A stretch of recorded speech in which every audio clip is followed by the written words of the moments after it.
Hi, I'm Jessie, the creator of Lady Red Ventures, and here we ride, inspire, and heal. Are you ready for it?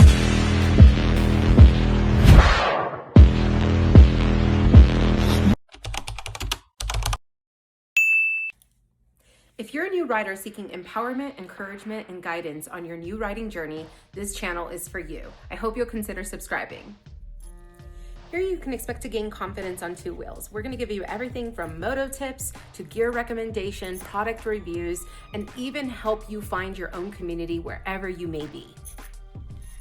So a lot of people ask me, Jessie, how did you get into riding? I mean, did you grow up around it? Did you ride as a teenager or a young adult? And the answer is no.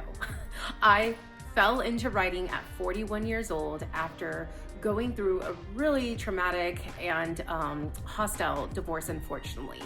And as part of that divorce, I ended up with only 50% custody of my toddler son. And I had to find a way to keep my mind off of the framework that I had at the time of I've been stripped of my parental rights. I have lost my son. And in Colorado, the default, like many states are moving to, is just 50% custody. When you go through a divorce, unfortunately, they divide your children like property, and the standard is a 50-50 division. So for me, it was really hard because I struggled with infertility for years. I went through multiple losses and I wanted this baby. I wanted this child of mine, and it felt so unfair. And my thought process then is completely polar to what it is today. Today, I really appreciate my son's father. He is an amazing father. He has since remarried, and there is a very good co-parenting dynamic between the three of us. And I'm very grateful for her and the influence she has over my son. She loves him and accepts him, and they've built a beautiful family. So I am able to go on these trips and do what I do because I have full confidence that when I am on the road and on a trail, my son's okay. He's living his best life and I'm living mine. And I just felt so grateful to Christ, my Savior, that He unlocked this passion for me. And so I had always thought that at some point in life I would start riding. I enrolled in the MSF course. They're available in your local community. And pretty much I took the basics. And when I finished the MSF course, I was equipped to navigate a parking lot. At the time, I was dating somebody who had riding experience, and they did what nobody should do, and they threw me to the wolves, and we took our first trip to Moab, where I just pretty much started trail riding, and I fell in love with it. I have a slogan called Ride the Hike, and essentially you get to explore so much more of the trail so much more efficiently because you're on motorbike or motorcycle, right? And so my first bike was Yamaha XT250. I would not recommend this bike for touring, but it's great for just learning the basics. It's just a little light of a bike, but I was a very short rider. I am a very short rider. I'm only 5'4". And I needed something that I could feel a little planted. And it was also a bike that they had at the MSF course that you can learn and train on. So I just thought it was a great idea for a dual sport motorbike for me just starting out. We knew we wanted to ride trails because we were off-road enthusiasts, and this was the perfect bike for that. So I very quickly outgrew that bike after only 30 days and went to a Honda CRF 300L Rally, which is the main bike that you see in all my videos. Love that bike. I would highly recommend, especially if you are vertically challenged like me, the Honda CRF 300L Rally. They are in high demand, so they can be harder to find, but you can find them on the resale market for about $5,000 right now. And I just really loved that bike.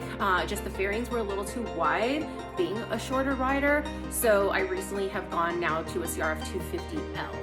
I don't feel that there's a huge difference in the power from the 250 to the 300, but it could be because I have the EJK tuner on mine, as well as a regeared sprocket and some other mods that I think help it to kind of balance out in performance. But CRF is a great, you can't go wrong bike, especially for your first bike. Definitely starting off with something in the 2 to 300 cc range. There's also Kawasaki KLX 300. That was another bike I was looking at.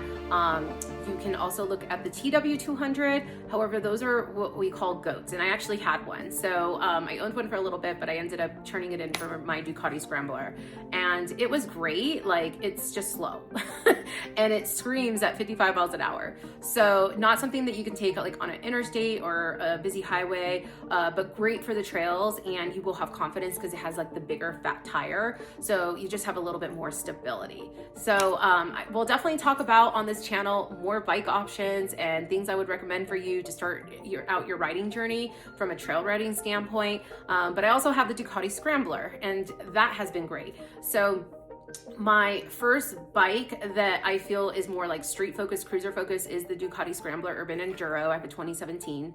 I currently have two 2017 bikes, and I just feel that it's such a great bump up in power from me being comfortable at like that 200 to 300 cc range, and now being ready like for riding street. So Ducati Scramblers, you can actually trail ride them. People do.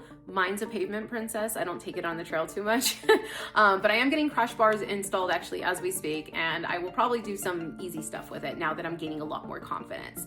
And that's what a riding journey is all about, is you are gaining confidence in your skill and capability, but you're also gaining confidence just as a person, knowing that you're a baddie and you've been able to master a new skill in a male-dominated hobby. It's empowering. And I will tell you for today, I hope you enjoyed getting to know a little bit more about me, and I want to learn about you. Comment below, let me know, how did you fall into riding? Are you just starting out your journey? Have you taken the course yet? What riding experience do you have, and what is your end goal? Let's learn and grow together. Let's support one another through these transitions, and let's get out there and ride and find healing. See you on the trails.